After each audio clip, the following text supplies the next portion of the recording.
Her laugh didn't echo in the hall. It sliced. High ceilings, crystal chandeliers, dozens of eyes. But only one voice that mattered. "You'll never be successful like me," she said, just loud enough to cut through the string quartet. And then she clinked her glass. A toast to her parents' anniversary, to her latest promotion, to her spotless image. Perfect daughter, perfect wife, perfect lie. I stood beside her, smiling. A soft, mechanical twitch at the corner of my mouth. That's all I allowed. She didn't notice.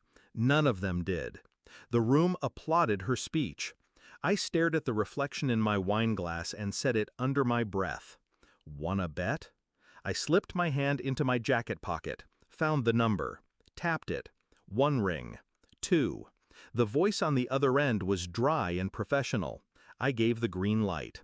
And in that moment, something shifted inside me. Not rage, not revenge, something colder, cleaner, a decision. It wasn't always like this. She used to call me her calm in the storm.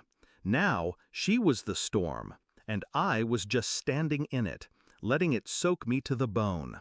I saw it in fragments, the late meetings that didn't align with her firm's schedule, the new perfume, floral, too sweet for her usual taste, her laughter at dinner parties that didn't reach her eyes when she looked at me.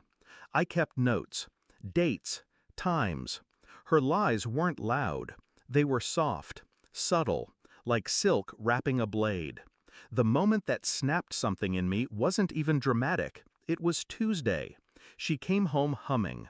She forgot to take off his cologne, and smiled as she kissed my cheek. I tasted him, right there, on her skin, her lips. She didn't flinch, which meant this wasn't new. That night, I stared at the ceiling.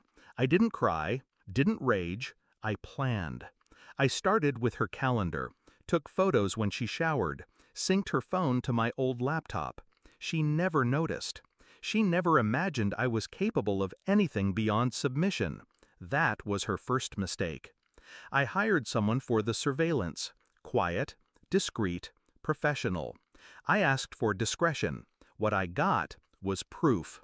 Photos, video, audio, different cities, same man, same hotel room, same lie whispered in his ear she used to tell me, "You make me feel alive." I watched in silence. No emotion, just cataloging. Each clip was another brick in the wall I was building between her and the life she thought she controlled. I asked for one more thing, a record of her finances. I wanted to know if the betrayal was emotional or strategic. Turns out it was both. A hidden account, regular transfers, to him. She wasn't just cheating, she was investing. The report arrived in a black envelope. No logo, just my name. I opened it in my office. 1 page. Everything I needed, in language that left no room for doubt. I walked into the kitchen. She was making coffee. Casual, carefree. I placed the envelope on the counter, said nothing, just looked at her. She opened it, eyes scanning quickly. Expecting, what? A love letter? Her hand trembled. The smile broke first, then her voice. "This isn't what it looks like."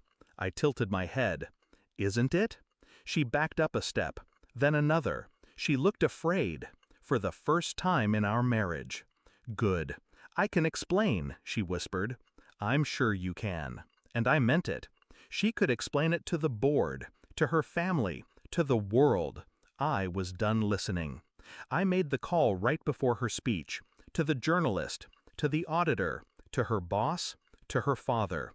Each received a version of the same file, not dramatic, just undeniable. Proof. She stood at the podium, smiling as cameras rolled. Then the phone started buzzing. One by one, faces changed, eyes narrowed. Her father stood, her boss leaned forward. The projector behind her lit up. I didn't plan that part, but someone leaked the contents.